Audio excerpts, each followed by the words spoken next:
Rritja e çmimit të bukës, një prej produkteve më të domosdoshme në tryezën e çdo familjeje, ka ngjallur reagime të shumta tek qytetarët, duke filluar nga mesi i muajit korrik. Buka bazë prej 500 gramësh do të kushtojë 90 cent, 5 cent më shumë se deri tani.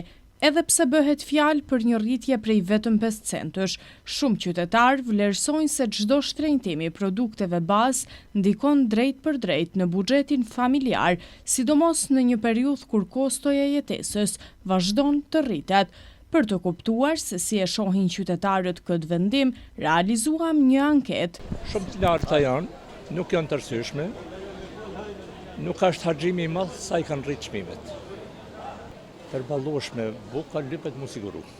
Dhe me thonë që nuk mundesh me kenë si me thonë kja shtrejt ose lirë, atë duhet me siguru. A janë përballoshme për një pjesë njerëzve, jo. Për disa, po.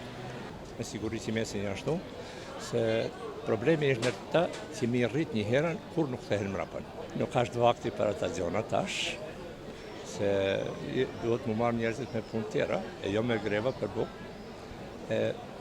Nuk është vakti, momenti nuk është. Nuk kanë shtëritur shumë. Nuk kanë shtëritur shumë. A mendoni që janë të përballueshme për qytetarët e po ashtu edhe për turistët që vinë të vizitojnë qytetin e Ulqinit? Më i liri vendi është Ulqini. Derç hejan, derç fjetjan, derç tona gjanat është më i liri se tona vendet Malzi. Shumë në rregull, shumë mirë. Vetëm pak pastërti kur gjama.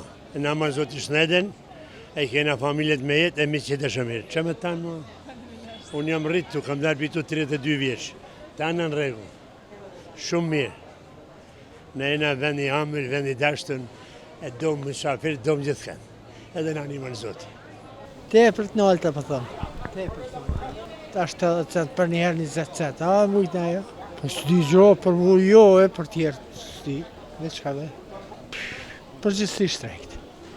O treba, pa dobro, nisu morali baš taj mali led da podignu jer to kupuju većinom oni koji imaju manje. To, ništa drugo. Njëjtë gati, sikur që edhe atjetë në Kosovë. Si po ju duket kësaj radhe Ulqinit? Mirë, ma mirë se hera tjera. Vini për çdo vit? Për çdo vit. Pse pikërisht e zgjidhni destinacionin e Ulqinit për të kaluar pushimet? Mu për vitin pëlqen më shumë këtu. Kam fjallë. Ma lisë në Gjermani, për prep shtrejt për këtë popull. Sigurisht, sigurisht. Gjithë që thëmë, se si kam kuptu asnjë çmim që kam ble, se si kam vuaj rejtë, se e para herë që kam dalë në pazar. Gjithë që thëmë. Për turistët e jonë, ja valla. Për turistët e mbreshën që janë, që vinë për vendeve të afërt të, janë të përshtatshëm, sigurisht. Do shta për vendeve të hujë, ata mundën t'i përballojnë. Të anketuarit shprehën mendime të ndryshme. Një pjesë u shprehën se rritja e çmimit të bukës është një tjetër goditje për standardin e jetesës, duke theksuar se nuk është vetëm buka që është shtrejtuar, por pothuajse të gjitha produktet ushqimore dhe shërbimet. Sipas tyre, rritja e vazhdueshme të çmimeve e bën gjithnjë më të vështirë për ballimin e shpenzimeve mujore.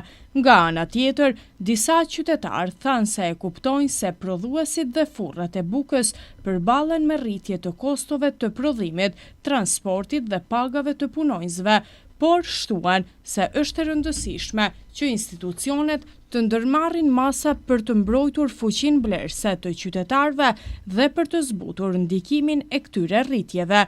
Megjithse mendimet ishin të ndryshme, shumica e qytetarëve ndajnë të njëjtin shqetësim, rritja e vazhdueshme e çmimeve po rëndon gjithnjë më shumë jetën e përditshme dhe po ndikon drejt për drejt në mirëqenien e familjeve.